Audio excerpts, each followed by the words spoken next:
Hello movie lovers, स्वागत है आपका वाइपर एक्सप्लेन चैनल पर। और आज हम देखेंगे एक और कमाल की जापानीज डेथ गेम मूवी को, जिसका नाम है दी इनसाइट मिल, जिसे 7 डे डेथ गेम भी कहा जाता है और इसे रिलीज किया गया था 2010 में। तो चलिए अब जानते हैं इसकी कहानी को बिना किसी देरी के। कहानी की शुरुआत होती है काइजी, मेरा मतलब यूकी से। और पिछली मूवीज की तरह इस मूवी में भी ये बेरोजगार है और जॉब की तलाश में है। एक दिन यूकी के पास सुवाना नाम की एक लड़की आती है और उसे कमाल की जॉब के बारे में बताती है। इस जॉब में इन्हें 1 घंटे के लगभग 75,000 रुपए मिलेंगे, मतलब एक दिन के पूरे 15 लाख रुपए। और सुवाना खुद भी इस जॉब के लिए अप्लाई करने वाली है। अब इतना अच्छा ऑफर देखकर यूकी भी इस जॉब के लिए अप्लाई कर देता है, जो कि उसके लाइफ की सबसे बड़ी गलती थी। कुछ दिनों बाद यूकी और बाकी सभी पार्टिसिपेंट्स को शहर से दूर जंगल में बनी एक बिल्डिंग के पास ले जाया जाता है। हम देखते हैं कि यूकी और सुवाना को मिलाकर यहाँ टोटल 10 पार्टिसिपेंट्स थे। ये सभी इस बिल्डिंग के अंदर जाते हैं, लेकिन यहाँ की लॉबी में कोई भी नहीं था। एक कंप्यूटर वॉइस के जरिए इन्हें बताया जाता है कि ये लोग अपना मोबाइल और बाकी सारा सामान यहीं पर छोड़ दे। अगले 7 दिनों के लिए इन सबको इस रिसर्च फैसिलिटी के अंदर रहना है। इन पर 24 घंटे कैमरा से नजर रखी जाएगी, इनके बिहेवियर को स्टडी करने के लिए। एक वार्निंग के साथ इन सबको आखिरी मौका दिया जाता है वापस घर लौट जाने का,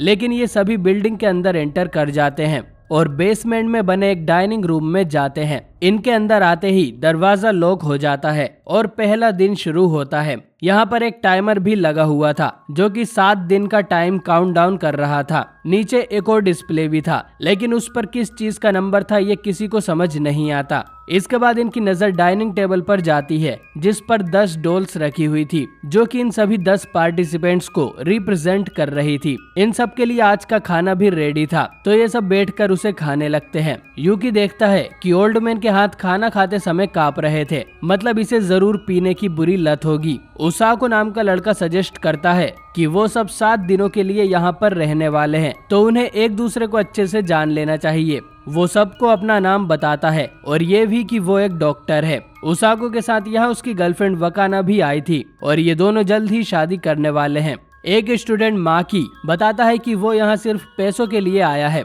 यूकी बताता है कि वो नल्ला बेरोजगार है और वो जीते हुए पैसों से गाड़ी बंगला खरीदने वाला है। सुवाना बताती है कि वो सेक्रेटरी का काम करती थी। मिसिस फूची एक हाउसवाइफ है। ओल्ड मैन का नाम आंडो है और उसकी कंपनी डूब गई थी, तो वो भी पैसों के लिए यहाँ आया है। एक लड़की सेकी मिजू और एक लड़का ईवाई दोनों शांत बैठे थे और आखिर में मूने हीरो नाम का एक भुक्कड़ सभी को अपना इंट्रो देता है। इसके बाद इन सभी को एक रोबोटिक आवाज आने लगती है और वो देखते हैं कि ये आवाज टेबल पर रखी एक डोल में से आ रही थी। ये इन सबको यहाँ के गार्ड से मिलवाता है, जो कि एक रोबोट है और छत से चिपक कर चलता है। इसके बाद इन सभी को यहाँ के रूल्स बताए जाते हैं। पहला रूल था कि रात को 10 बजे के बाद सभी को अपने अपने रूम्स में ही रहना है। अगर कोई रात में बाहर निकला और रोबोट गार्ड ने उसे पकड़ लिया तो उस प्लेयर को एलिमिनेट कर दिया जाएगा। दूसरा रूल कि अगर इस जगह पर कोई क्राइम होता है तो इन्हें आपस में ही सुलझाना होगा। इनमें से कोई एक आदमी डिटेक्टिव बनकर क्रिमिनल को पकड़ सकता है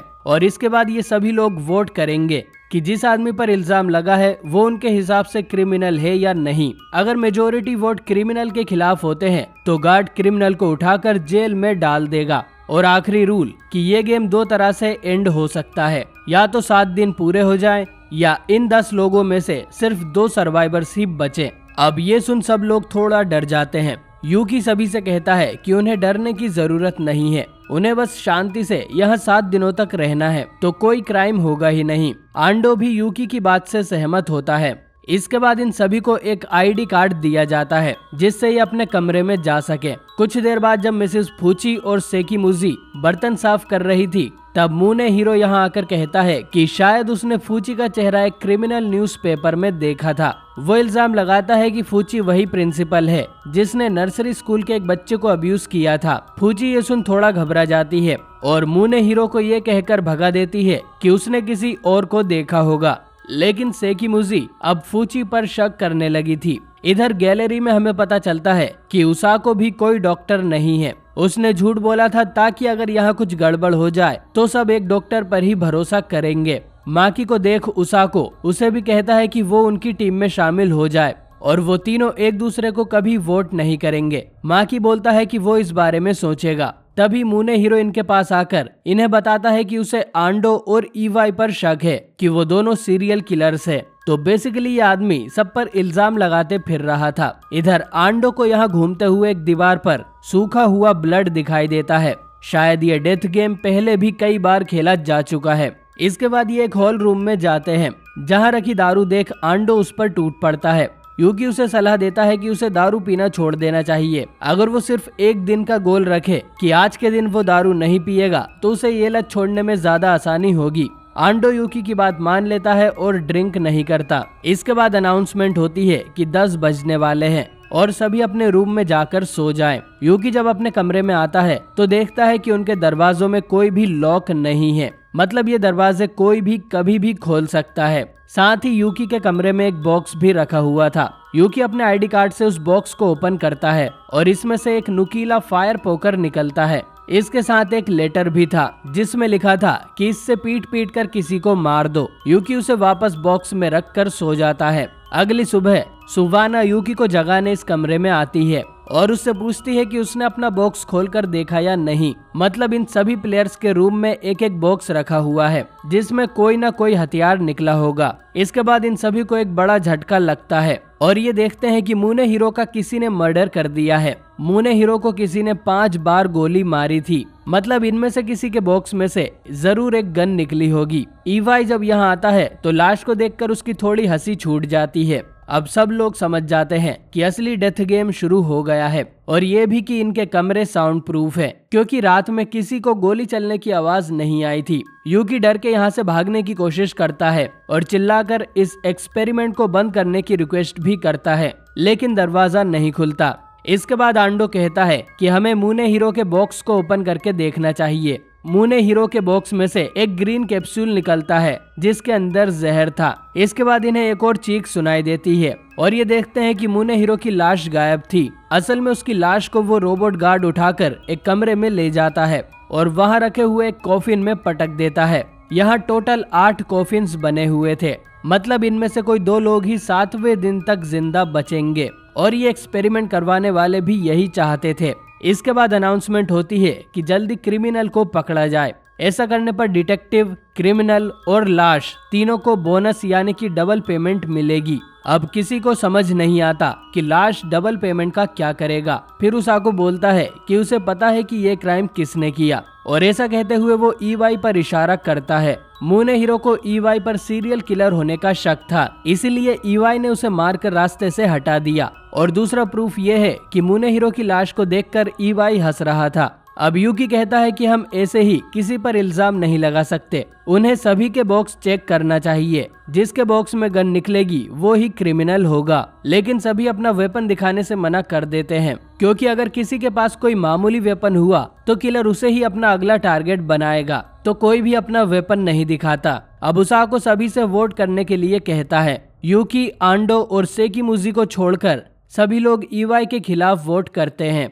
अब इसके बाद रोबोट गार्ड ईवाई को उठाता है और एक जेल जैसे रूम में ले जाकर पटक देता है। इसके बाद सभी अपने कमरे में चले जाते हैं। यूकी जब वापस अपना बॉक्स खोलता है तो उसके तोते उड़ जाते हैं क्योंकि किसी ने उसके बॉक्स में से फायर पोकर को निकालकर उसमें गन रख दी थी। अब अगर किसी को इस गन के बारे में पता चला तो सभी यूकी को ही किलर समझेंगे। यूकी गन को वापस रखकर डाइनिंग रूम में जाता है और वो डोल अनाउंस करता है कि डिटेक्टिव वाला काम करने के लिए उसाको की पेमेंट डबल कर दी गई है, मतलब 7 दिन में उसे करीब 2 करोड़ रुपए मिलेंगे। इसके बाद सेकिमुजी कहती है कि हमें ईवाई का बॉक्स भी चेक करना चाहिए कि उसके पास सच में गन थी या नहीं। वो सब उसका बॉक्स ओपन करते हैं तो वो बिल्कुल खाली था, मतलब किलर अभी भी इनके बीच है जिसने गन छुपाई है। अब ये डिसाइड करते हैं कि बाकी 6 दिन ये लोग शांति से गुजारेंगे और कोई किसी को नहीं मारेगा। कुछ देर बाद किचन में यूकी, जो सुवाना के प्यार में अंधा हो गया था, वो उसे बता देता है कि गन उसके पास है और किलर उसे फंसाने की कोशिश कर रहा है।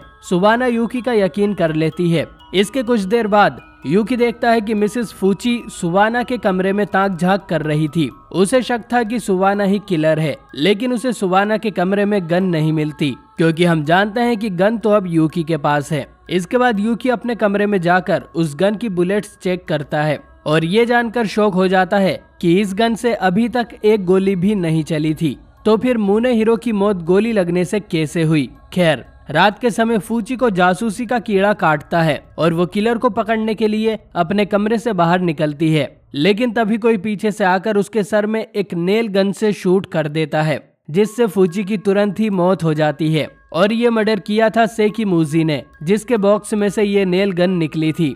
अगली सुबह सभी को फूची की लाश मिलती है और आंडो चेक करके बताता है कि फूची के बॉक्स को किलर ने खाली कर दिया है। अब माकी बोलता है कि मिसेस फूची को सुवाना ने मारा होगा, क्योंकि फूची को सुवाना पर शक हो गया था और वो सुवाना का कमरा चेक करने भी गई थी। साथ ही कल रात को माकी ने किसी लड़की को गैलरी में भागते हुए देखा था, तो वो सुवाना ही होगी। उसाको भी इस बात को सपोर्ट करता है और कहता है कि उन्हें सुवाना के लिए वोट करना चाहिए, लेकिन यूकी सुवाना को डिफेंड करने की कोशिश करता है कि सुवाना निर्दोष है। इस पर उसाको अपना चाकू निकाल लेता है और कहता है कि मेरे बॉक्स में से ये चाकू निकला था, मतलब पिछले दोनों मर्डर्स मैंने तो नहीं किए। अगर सुवाना मासूम है तो ये प्रूफ करे, अपना बॉक्स खोलकर अपना वेपन दिखा के। आंडो उसाको से वो चाकू छीनने की कोशिश करता है, तो वो लोग उस पर भी शक करने लगते हैं कि उसकी उम्र का आदमी भला ऐसी जगह पर क्यों ही आएगा। इस पर आंडो रिवील करता है कि 6 महीने पहले उसका बेटा यही कहकर घर से निकला था कि उसे एक ऐसी जॉब मिल गई है जो 1 घंटे का 75,000 देती है, लेकिन उसके बाद उसका बेटा घर नहीं लौटा। आंडो इस जगह पर यही जानने आया था कि उसके बेटे के साथ आखिर क्या हुआ था, और अब उसे पता चल गया कि उसका बेटा और बाकी पार्टिसिपेंट्स भी ऐसे ही आपस में लड़ मरे होंगे और अब उनके साथ भी यही हो रहा है। उस रात को यूकी सभी लोगों के वेपन्स की लिस्ट बनाता है। तभी आंडो उसके कमरे में आकर उसे बताता है कि उसके पास एक तरीका है जिससे कि और मर्डर्स ना हो। उसने कल रात को रोबोट गार्ड पर नजर रखी हुई थी और उसे पता चला कि वो पूरे हाउस का पहरा 10 मिनट में लगाता है और वो हमेशा क्लॉकवाइज डायरेक्शन में घूमता है, तो इनके पास पूरे 10 मिनट का गैप रहेगा और उस रोबोट के पीछे पीछे चले तो रात को भी ये आराम से गैलरी में घूम सकते हैं। आंडो का आइडिया था कि वो लोग 2 की जोड़ी में बारी बारी से रात को पहरा देंगे ताकि किलर किसी को मारने की हिम्मत ना करे। अब सबसे पहली शिफ्ट यूकी और सुवाना की होती है, जिसमें सुवाना कन्फेस करती है कि वो भी यूकी को लाइक करने लगी है। इधर हम देखते हैं कि अचानक ही रोबोट को कुछ हो जाता है और वो पीछे मुड़कर एंटी क्लॉकवाइज चलने लगता है। उस रोबोट ने यूकी और सुवाना को पकड़ ही लिया था, लेकिन वो दोनों भागकर डाइनिंग रूम में छुप जाते हैं। इसके बाद यूकी को बाहर सेकिमुजी दिखाई देती है, जिसे भी वो अंदर खींच लेता है। वो बताती है कि अब पहरा देने की बारी उसकी है, लेकिन उसकी पार्टनर वकाना अभी तक बाहर नहीं आई। यूकी कहता है कि शायद वो गहरी नींद में होगी, तो अगली शिफ्ट में भी यूकी ही सेकिमुजी के साथ पहरा देता है। वहीं इधर हम देखते हैं कि सवाना अपने बॉयफ्रेंड उसाको के साथ कॉफिन वाले कमरे में थी और वो पहरा देने का बोल यहाँ से बाहर चली जाती है। उसाको यहीं खड़ा होकर इन कॉफिन्स को देखता रहता है और तभी अचानक ही इस रूम की छत नीचे उसाको पर गिरकर उसे कुचल देती है। अगली सुबह सबको पता चलता है कि उसाको भी मारा गया और ऐसा लग रहा था कि रूम की छत के नीचे दबने से उसकी मौत हुई है, लेकिन कमरे में ऐसी कोई बटन नहीं थी जो कि इस छत को कंट्रोल करती हो। वकाना कसम खाती है कि जिसने भी उसके बॉयफ्रेंड को मारा है वो उसकी जान ले लेगी। इसके बाद रूम की छत थोड़ा सा नीचे आती है। यूकी और आंडो बाहर निकलकर देखते हैं कि रूम को कंट्रोल करने वाला रिमोट माकी के हाथ में था। अब देखने से तो ऐसा लग रहा था कि माकी को रिमोट पड़ा हुआ मिला है और वो बस उसकी बटन दबाकर देख रहा था, लेकिन ये दोनों उसकी बातों का यकीन नहीं करेंगे। इसलिए माकी अपने रूम में जाकर अपना वेपन निकालता है, जो कि एक क्रॉसबो था। माकी इससे यूकी और आंडो दोनों को ही मारने की कोशिश करता है, लेकिन तभी वकाना गुस्से में यहाँ अपना वेपन लेकर आ जाती है, जो कि एक बैटल एक्स थी। वकाना इस एक्स से माकी को मारकर अपने बॉयफ्रेंड की मौत का बदला ले लेती है और इसके बाद निब्बियों के जैसे अपना गला काटकर खुद भी मर जाती है। हम देखते हैं कि टाइमर के नीचे लगे नंबर्स तेजी से बढ़ते जा रहे थे और बाहरी दुनिया में लोग ये सब लाइव देख रहे थे। अब इस गेम में सिर्फ 4 लोग ही जिंदा बचे हैं। आंडो कहता है कि माकी के बॉक्स में क्रॉसबो निकला था, जिसका मतलब है कि रिमोट से उसाको को किसी और ने मारा था, मतलब कि किलर अभी भी इन चारों में से कोई एक है। शाम को जब सुवाना और सेकिमुजी सबके लिए चाय बना रही थी, तो सेकिमुजी चुपके से चाय में कुछ मिला देती है। वहीं इधर आंडो को यूकी की बात मानकर दारू छोड़े हुए 4 दिन हो गए थे। अपने बेटे को खोने के बाद वो नशे में पूरी तरह डूब चुका था, लेकिन अब आंडो जीना चाहता था। सेकिमुजी सबको चाय देते हुए कहती है कि वो वापस जाकर अपने बेटे को देखना चाहती है और जिंदा बचने के लिए वो भी अब कुछ भी कर सकती है। चाय देते समय यूकी सेकिमुजी के हाथ पर कुछ कट्स के निशान देखता है, लेकिन फिर भी ये सभी उसके हाथ की चाय पी लेते हैं।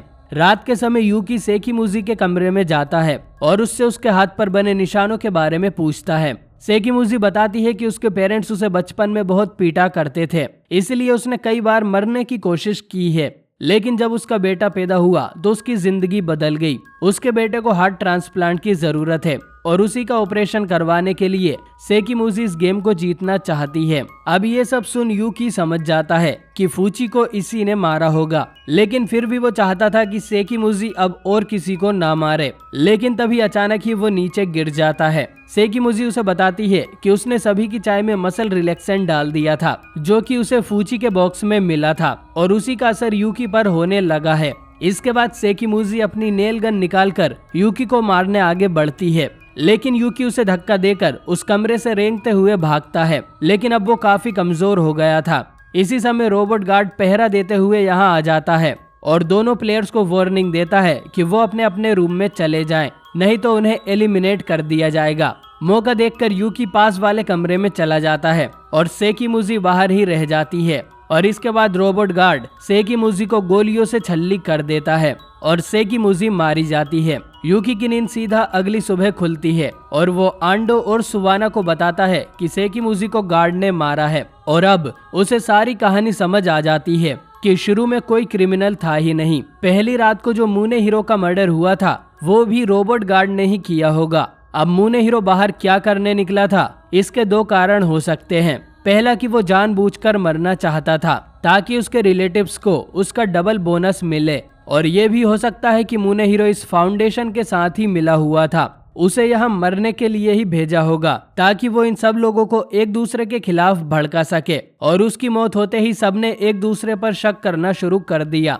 इसके बाद दूसरी रात में सेकिमुजी ने फूची को मार दिया था क्योंकि वो उससे डर गई थी और वो अपने बेटे के लिए किसी भी हालत में इस गेम को जीतना चाहती थी। इसके बाद अनाउंसमेंट होती है कि 2 पहेली सुलझाने के लिए यूकी को डिटेक्टिव बोनस दिया जाएगा और उसका पेमेंट बढ़ाकर 4 गुना कर दिया गया है। यूकी कहता है कि उन सबको शुरू में ही अपने वेपन सामने रख देने चाहिए थे, इससे सभी को एक दूसरे पर भरोसा हो जाता और 7 दिनों तक कोई किसी को नहीं मारता। अब इसके बाद यूकी अपनी गन निकालकर टेबल पर रख देता है ताकि कोई उस पर शक ना करे। आंडो को भी यूकी पर भरोसा था और वो भी अपना वेपन टेबल पर रख देता है और आंडो के बॉक्स में से एक स्क्रू ड्राइवर निकला था, लेकिन सुवाना अपना वेपन सामने नहीं रखती। आज की रात कोई क्राइम नहीं होता और अगली सुबह यूकी डाइनिंग टेबल पर आता है और देखता है कि आंडो गन के साथ कुछ छेड़छाड़ कर रहा था। वो तीनों जिंदा बचकर बहुत खुश थे। आंडो यूकी को बताता है कि शायद वो जान गया है कि टाइमर के नीचे वाले नंबर्स क्या हैं।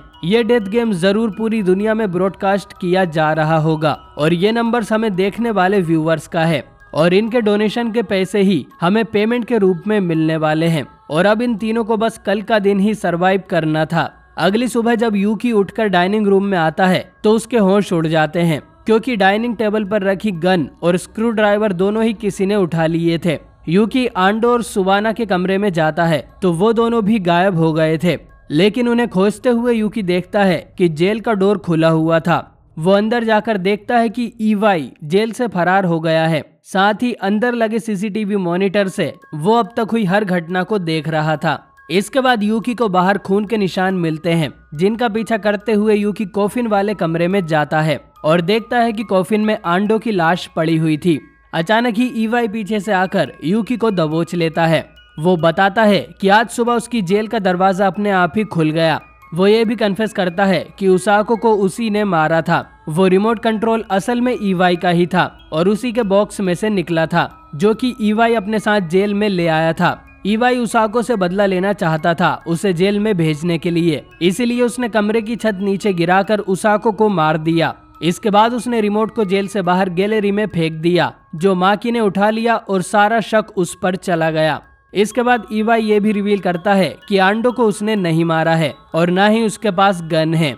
उसे टेबल पर बस ये स्क्रू ड्राइवर ही मिला था। साथ ही ईवाई सच में एक सीरियल किलर है और उसे लोगों को मरते देखने में बहुत खुशी मिलती है, इसीलिए वो मूने हीरो की लाश देखकर हंस पड़ा था। अब क्रिमिनल बोनस पाने के लिए इवाई यूकी को भी मारना चाहता था। दोनों में फाइट होती है जिसमें इवाई स्क्रू ड्राइवर यूकी की टांग में घुसा देता है, लेकिन यूकी उसे धक्का देकर किसी तरह यहाँ से भाग निकलता है और डाइनिंग रूम में आ जाता है। यहाँ वो देखता है कि गेम एंड होने में सिर्फ 4 मिनट ही बाकी थे, लेकिन यहाँ भी इवाई उसे पकड़ लेता है। उसने यूकी को मार ही दिया था, लेकिन तभी सुवाना उस गन को लेकर यहाँ आ जाती है, मतलब कि वो गन सुवाना ने उठाई थी। अब सुवाना इवाई को अपना वेपन फेंकने को बोलती है और यूकी को याद आता है कि आंडो गन के साथ छेड़छाड़ कर रहा था, तो उसने जरूर गन को जाम कर दिया होगा। वो सुवाना को शूट करने से मना करता है, लेकिन इवाई सुवाना को धक्का देकर उससे गन छीन लेता है और जैसे ही वो यूकी पर गोली चलाता है तो बंदूक उसके हाथ में ही फट जाती है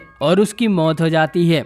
मतलब यूकी का अंदाजा सही था, आंडो ने गन को जाम कर दिया था और यूकी को एक और डिटेक्टिव बोनस मिलता है। साथ ही आंडो को क्रिमिनल बोनस भी दिया जाता है, लेकिन यूकी गुस्से में उस डोल को तोड़ देता है। अब क्योंकि 7 दिन का टाइम पूरा हो गया था तो गेम ओवर हो जाता है और बाहर जाने का रास्ता भी ओपन हो जाता है। दोनों इस फैसिलिटी से बाहर निकलते हैं, जहां एक मैनेजर यूकी के पैसे लेकर खड़ा था, जो कि करीब 7 करोड़ रुपए थे।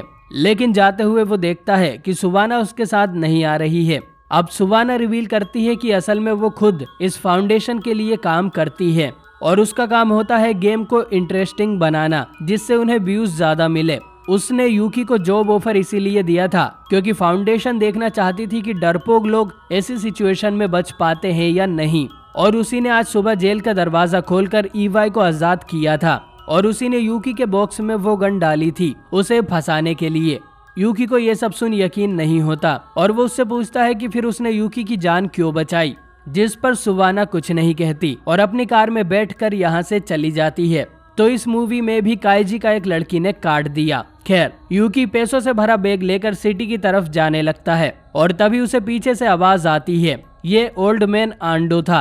असल में उसने एक महान आइडिया लगाकर मरने का नाटक किया था और वो कॉफिन में जाकर लेट गया था ताकि कोई उसे मारने का सोचे भी नहीं। और अब टाइम खत्म होने पर वो भी बाहर आ गया। दोनों सिटी की तरफ जाने लगते हैं और यूकी अपना पैसों से भरा बैग यहीं फेंक देता है और ये फिल्म यहीं पर एंड हो जाती है। तो दोस्तों, इस बार तो यूकी ने जानबूझकर अपने पैसे फेंक दिए। अब ऐसा करके उसने सही किया या गलत, कमेंट करके जरूर बताएं। ये एक्टर अगर आपको अच्छा लगा हो तो आप इसकी काइजी सीरीज और बैटल रॉयल भी जरूर देखिए। वीडियो पसंद आई हो तो इसे लाइक करें और चैनल को सब्सक्राइब कर बेल आइकन जरूर से ऑन कर लें। और मैं मिलता हूँ आपसे बहुत ही जल्द एक नई वीडियो के साथ।